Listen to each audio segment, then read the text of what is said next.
After kicking off the week with a winner in Sweden, Kev's taking us on a rare jaunt to Kazakhstan. Astana v Midtjylland. Astana to maintain strong home record. Football tipping can be a fraught experience, but occasionally it's a lot more relaxing than usual.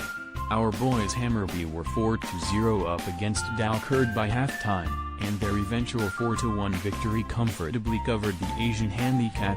We'll switch our attention to continental matters tonight, because the Champions League qualifiers continue apace.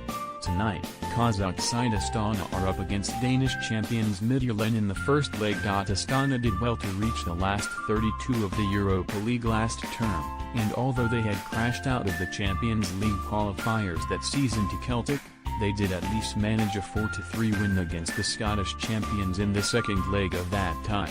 Astana are generally very strong at the Astana Arena, and they have won 11 of their last 12 games there in all competitions. Midtjylland have made a poor start to the defense of their Superliga crown in Denmark. They were held to a goalless draw at home by AGF, and at the weekend they lost 2-1 at Aalborg. They are the only two games they have played this season, but Astana are right in the middle of their domestic campaign, and have won 11 of their last 13 games in all competitions. Astana are in much better shape, and I think their price of even